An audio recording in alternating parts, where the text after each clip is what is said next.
Amélie-les-Bains, les Ilias, dimanche 6 septembre. Un matin pas comme les autres. Dans la salle de l'hôtel Le Regina, désertée par la propriétaire, Laurent, venu de Toulouse hier soir, partage mon petit déjeuner. Il m'accompagne dans cette journée capitale pour moi.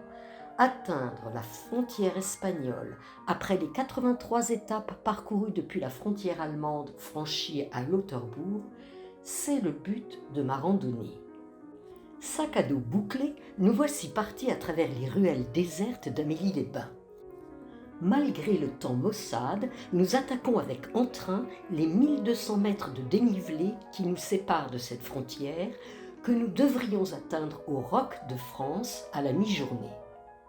Nous nous hissons rapidement sur un sentier raviné. Bien vite, nous dominons la ville qui s'étire le long des méandres du Tech, au creux de sa vallée aux parois sombres.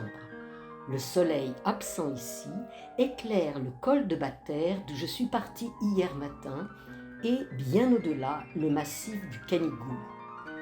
Laurent adapte son pas au mien. Nous nous élevons régulièrement, sans halte, et passons au plat del Rossignol, puis sous le Puig del Bosquet, avant d'atteindre à 800 mètres d'altitude une grande bâtisse peu avenante, Can Félix, qui signifie chez Félix, une propriété privée habitée qu'il nous faut contourner par le bas en redescendant par des traces mal entretenues. Nous poursuivons à travers une forêt de châtaigniers, de hêtres et de chênes, passons plusieurs talwegs qu'on nomme ici correc, et arrivons peu après aux ruines du Cortal de la Garriga, la bergerie de la Garrigue. Au col d'El Ric, le col du Riche, la vue se dégage au sud-ouest sur le roc de San Salvador et à sa droite le Pilot de Belmeg qui peine à émerger de la brume. Il nous reste 500 mètres de dénivelé que nous parcourons sur un sentier raide qui court tantôt sur la crête, tantôt sur le flanc du Puig de la Porassa, au milieu des rochers et des racines. Un crapaud épineux, trapu et massif, à la panse rebondie, se hisse avec méthode dans une cheminée quasiment verticale. Quelle énergie! La forêt laisse parfois place à un milieu ouvert de fougères, de genêts et de cette calune qui donne un miel puissant et âpre de bruyère d'automne, un miel roux au goût prononcé de caramel.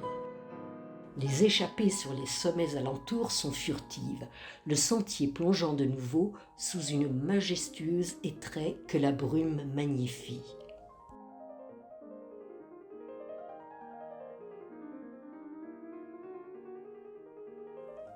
Mais nous devinons déjà les abords dégagés de la crête rocheuse, ce qui augure d'un but tout proche. Quelques enjambées, et nous voici sur le sommet du Roc de France, le Roc de Frausa en catalan. Mon réflexe est immédiat, mettre les deux pieds en Espagne et serrer Laurent dans mes bras. Après plus de 80 jours de marche à travers les paysages si variés, si attachants, si lumineux de cette France rurale, mon but est donc atteint. Cet instant partagé est plein d'émotions. Il est temps de sortir le pique-nique du sac et de mordre à belles dents. Un randonneur assis sur son rocher de granit nous propose d'immortaliser l'instant en nous photographiant. Après un dernier regard sur le village de Massanet de Cabrinis à nos pieds et le fond de vallée perdu dans la brume côté espagnol, nous descendons, ensemble encore, la courte distance qui nous sépare du GR10 légèrement en contrebas et de l'instant où nous allons devoir nous séparer. Laurent part vers l'ouest, longe la crête jusqu'à la Collada de Sante Martí avant de dévaler le vallon de Montdenis pour rejoindre Amélie-les-Bains et sa voiture et retrouver sa famille à Toulouse pour le repas du soir. Tandis que je pars résolument vers l'est, sur le GR10 également, mais en direction de Banyuls et de la Méditerranée. Le sentier, filant à flanc, tapissé de feuilles brunies qui craquent sous mes pas, les fus élancés des hêtres cherchant la lumière loin au-dessus de ma tête, la mousse vert sombre épousant les clairs rochers de granit, et la bruyère mauve qui tapisse la moindre trou échauffé par le soleil, ces éléments coutumiers et cette flore qui m'est si familière s'accordent à mon humeur, tout à la fois mélancolique et joyeuse, chagrinée et radieuse. Après une échappée vers la crête que nous avons parcourue ce matin, plongée dans mes pensées, j'arrive au col del Pou de la Neu, dont le nom qui me fait rire signifie col du puits à neige.